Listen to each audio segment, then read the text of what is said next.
France, des implantations tertiaires importantes, des entreprises de communication.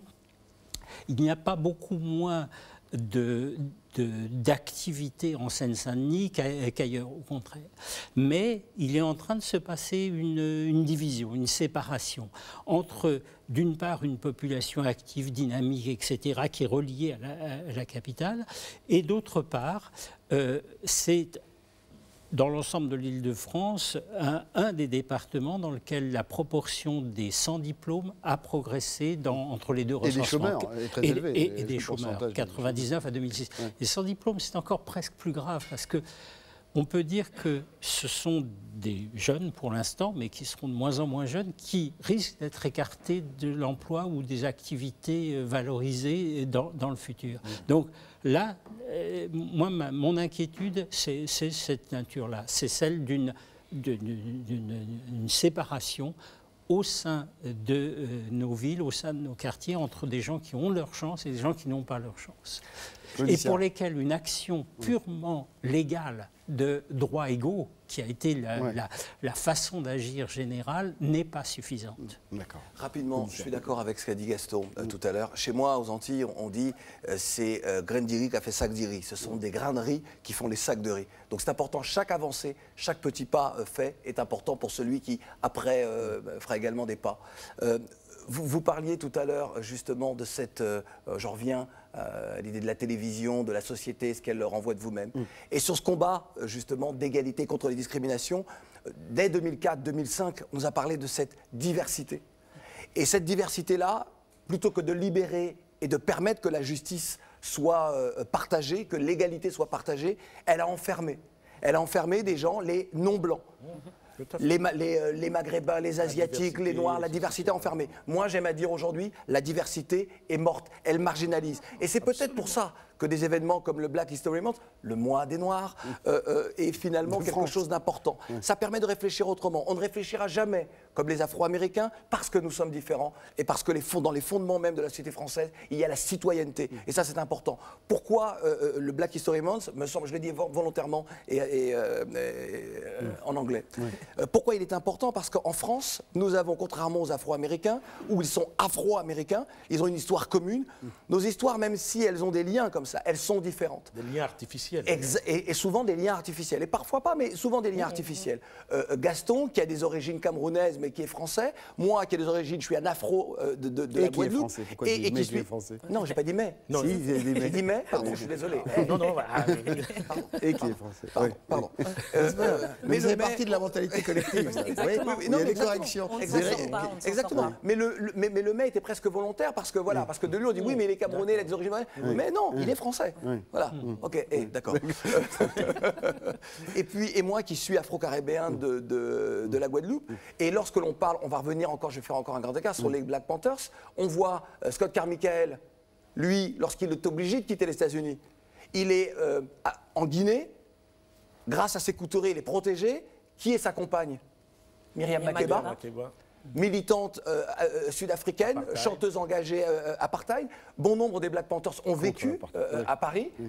Kathleen Cleaver, Angela Davis donc, et quelques autres. Il y a donc des liens. Et nous, le fait de cette diversité d'histoire, ethnique, tout ce que vous voulez, territorial, fait que le Black History Month a peu à peu avoir en tout cas une autre signification, une autre dimension. Si chaque composante de la République organise un événement en lien avec son histoire propre, est-ce que c'est un atout supplémentaire? C'est forcément un atout de division.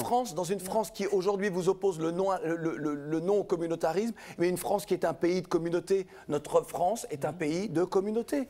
Acceptons-le, mais ce n'est pas une opposition. Et le but, c'est vraiment d'arriver à l'universel, c'est-à-dire qu'au lieu, enfin, ces initiatives qui peuvent émerger de communautés. Vous dites à partir des particularismes, vous arrivez vers l'universel. Exactement, tous les liens, les liens sont artificiels, on vient de le dire, mais toutes les communautés, et même les communautés nationales, sont artificielles. L'histoire a montré, on a des guerres, on a des frontières qui se déplacent. Si un jour on dit que la Martinique et la Guadeloupe ne font plus partie de la France, elles feront plus partie de la France. Tout évolue et tout se crée. Donc, quel est le modèle de communauté que nous voulons créer en France? Il y a des gens qui ne veulent pas s'enfermer, mais qui ouvrent les bras vers d'autres communautés. Citoyenneté. Moi, je veux dire justement à propos de ces termes, la communauté n'est pas communautarisme.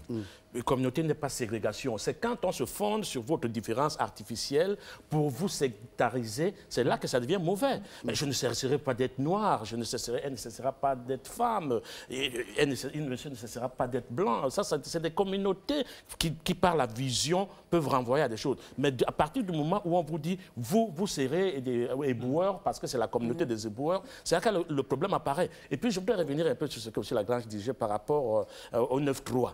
Il faut regarder, il faut faire une étude beaucoup plus profonde. Le département de Seine-Saint-Denis. Oui, le département de Seine-Saint-Denis, pardon, pour ceux qui ne comprendraient pas. Vous voyez, aujourd'hui, on dit 9-3. Voilà. Et justement, cette discrimination-là est aussi très mauvaise.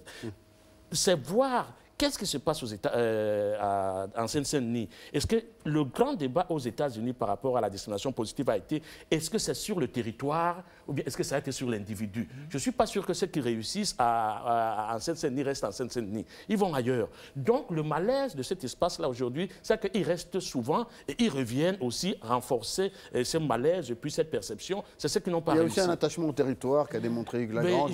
Oui, je ne sais pas s'il y a vraiment un grand attachement à la Seine-Saint-Denis. Quand on a réussi, peut-être qu'on a, et comme même en Afrique du Sud, c'est un peu ce qu'on observe, ceux qui réussissent ne rêvent que de partir, par exemple, de Soweto ou bien de Bantoustan, de tout cela. Malheureusement, c'est un comportement. Mais je pense quand même que dans une vision globale, et c'est peut-être là que nous devons enfoncer le clou, dire, voyons comment est-ce que ça marche et regardons comment faire en sorte que ça marche plus, plutôt que de nous plaindre du regard de l'autre et puis de la dégradation. Alors, Hugues Lagrange, pour conclure, parce qu'on a déjà dépassé le temps qui nous est imparti, ça peut entraîner d'autres envies au sein de la République de célébrer des histoires particulières? Ce qui me paraît bien, dans la mesure où ça vient, pour une part, les pouvoirs publics peuvent y contribuer ou apporter leur pierre, mais de la société civile.